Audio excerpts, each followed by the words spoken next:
Hello and welcome to number 2 in the Hangouts on overcoming challenges with ease.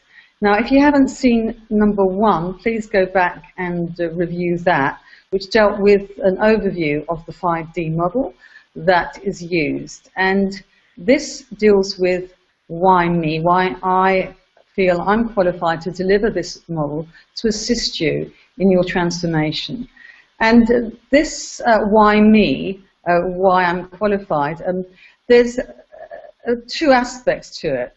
There's the how it's helped me in my life using this 5D model and the life experiences that I've had, and just being aware, using the model, of having that increased awareness of times in my life where I've operated out of a particular mindset, a particular archetype.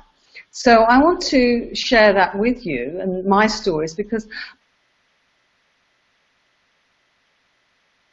that, without going into the gory details, but by being open and honest about times I've been this or been that, acting from those mindsets, then you'll be able to relate, hopefully, to some, if not many, of these times, these events. And so with that awareness, that acknowledgement, admitting to yourself, being open to yourself, yes, I've had something like that, I've experienced that, I've felt that way, I've had that happen to me. That will be the first step, that acknowledgement in your step towards, in your journey towards transformation using 5D model.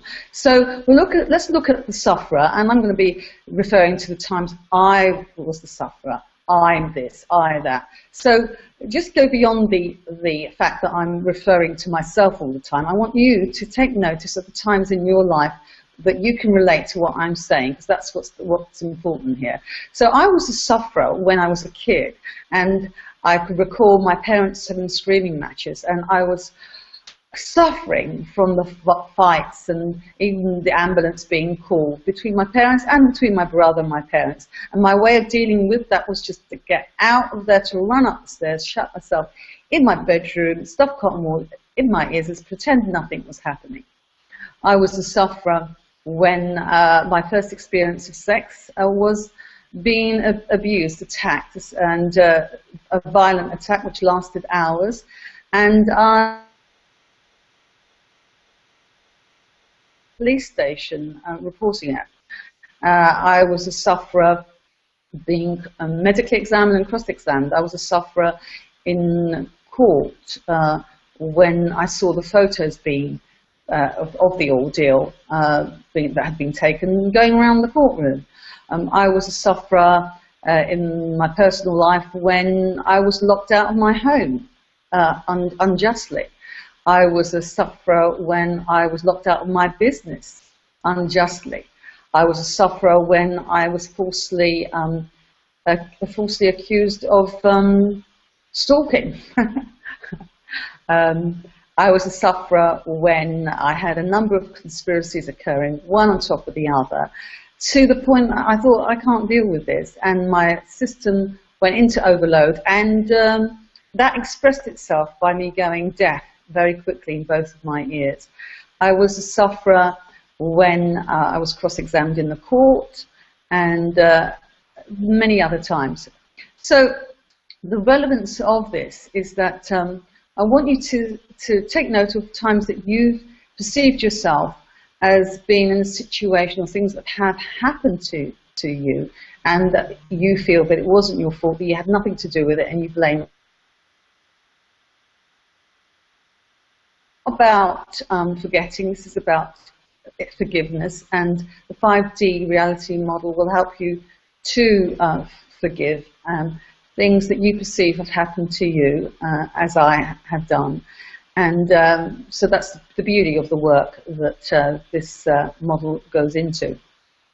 But I didn't really want to be in suffer mode. I hated being in suffer mode. So suffering is all about having others pity you. So I quickly would shift into soldier mode, and that's the mode I've been operating out of predominantly in my life. And I was a soldier at times with the sexual assault. All those times that I mentioned previously where I was a sufferer, I would quickly go into soldier mode. All those times I mentioned in my business life where I was a sufferer, I would quickly go into soldier mode, fighting back, attacking back, or defending my position with the conspiracies and so on and so forth. Now, the other place that a sufferer can go to, they can choose, instead of going to soldier mode, they can choose to go into the servant mindset or mode. And I was a servant, and this is someone who's of service, giving something of service. Now, what that could be anything. That can be, in my case, it was times in my life when I've, with colleagues, business colleagues and friends, given freely on consultations, health consultations, hypnotherapy consultations, consulting, and done that for free and not charging them, because I felt, well, they're friends and you can't charge friends. And then when they either haven't shown up on time, or they've shown up late, or very late, or they've not shown up at all, or they haven't acknowledged and been grateful. So those are times I've gone into servant mode, because I've had expectations. I haven't given freely. No, not really. I thought I was, but it was 6 strings attached. You have to acknowledge me. You have to recognize what I've done for you. So the servant's all about, I've done this for you and you need to do this for me in return. So there's always strings attached, and that can apply whether it's you're giving of your time, you're giving of your love, you're giving of something, you're giving money in exchange for something. You could be being the perfect wife in order to receive attention and love. It could be the perfect provider in order to have the perfect partner, the perfect wife, whatever. Now, the 4th archetype to consider is the searcher. Now, I was a searcher when I was a toddler, and I don't think I could even talk. I could cry, but I couldn't talk. And my parents lost me in this massive park, which they claimed was far from home. And they went to the police station, very distraught, filled out a report, was told to go back home, go home. And when they did, they found me there bawling my eyes out. Now, I was searching my way home. Now, although I don't remember searching, the searcher lies within the subconscious as subconscious, and the subconscious is about survival. It has that survival instinct. And so, yes, sure, I found my way home. I was searching for my way home. I was a searcher at the times of my life when I've run away, not always knowing what I was running away from. I searched for peace, for freedom, for independence. When I told my distraught mother that I was going to university 5 hours drive away, she couldn't understand why her daughter would want to do that. I would want to live so far away from her. But I needed to get away. I was searching for freedom from the family without telling her that that's what I was doing. I was a searcher at the times that I've run away from a boyfriend, trying to understand why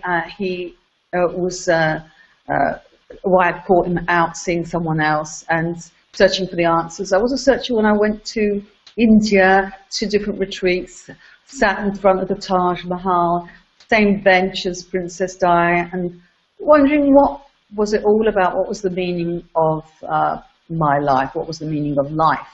So I'm sure you'll be able to relate to some of you, maybe many, if you're lucky, of these things. But because you've now got an idea of what these archetypes are about, you'll have your own stories to go through, and be able to, with the help of the 5D model, see times in your life where you've acted out of these different mindsets. I hope you've enjoyed number 2 in the series, and I look forward to catching up with you again in number 3. All the best. Bye-bye.